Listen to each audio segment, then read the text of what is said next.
Okay, so here we go. I want to show you the original method for making kefir in this video.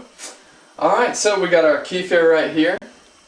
What will happen is the kefir grains are normally kind of sitting on the top there. Then all you're going to do is just take a little spoon or stick or something and just stir it up really good. Give it a nice good stir so that it kind of loosens it up a little bit, so that it'll just pour through a little bit faster and easier. Okay, so then what else you're going to need is a strainer and a large bowl. Okay? Like so. Now, one thing you do not want to use is a metal strainer. Okay? You don't want to use metal. The vibration off of metal just throws off the microflora balance of these living bacterias. So they just don't like it. So don't use it. Okay, so what you want to get is just a large plastic strainer if you want to use this original method here.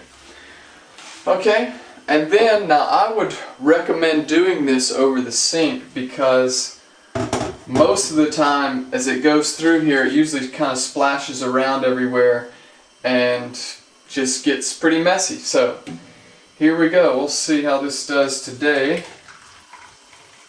Yeah, not too bad today.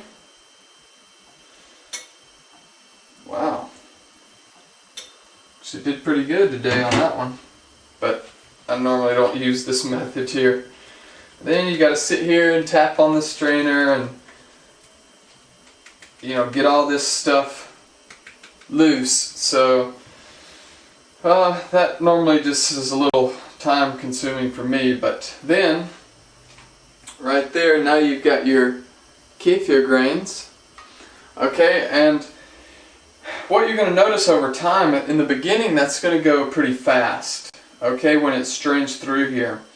But what happens over time is this will really start to get thick. The kefir gets really thick, and then when you go to put it through your strainer, it's just going to take a longer period of time, and you're going to have to sit here and keep tapping and moving and jerking around.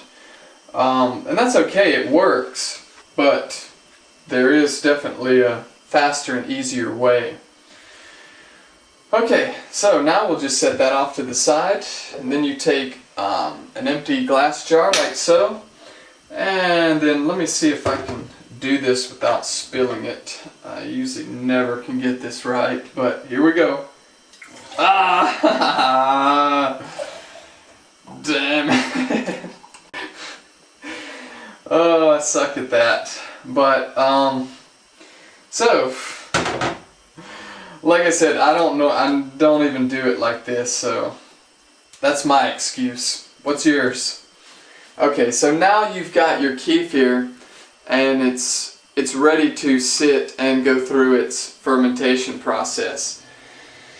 So, now, once you've poured it off, okay, you take your kefir grains and you gotta sit here. And this is quite a few for this jar here. These guys have been growing pretty good. And then you're just going to sit here and scoop these guys all back in here. And what I noticed over time doing it like this, it just got too annoying for me and time consuming. Because I'd be in a hurry or something for work or whatever, or just tired at night, whenever you want to do it.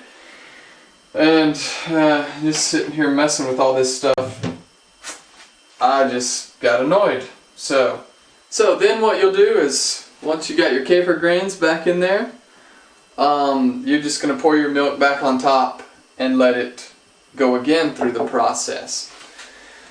Okay, but now also I want to point out this too with the original method. As you can see, and I did not do this on purpose, but it is a little bit more messy when it goes through this strainer here, and just more time consuming to have to sit there and tap this stuff out. And then with this bowl, as you can see, it just, when I poured it, I just can't do it. I don't know, maybe you're better than I am at it. So, but like I said, I don't use this method. But anyway, that's the original method. And then you also got to start to think about cleanup. Okay?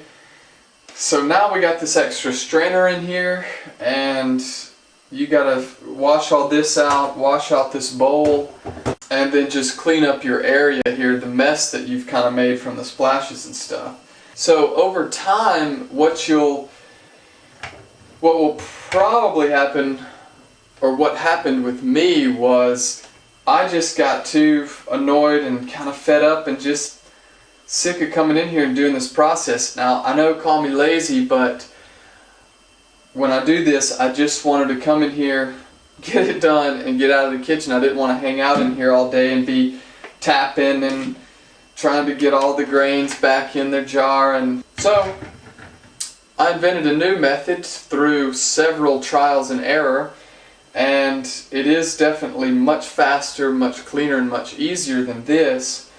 So just move on to the next video and we'll talk about it.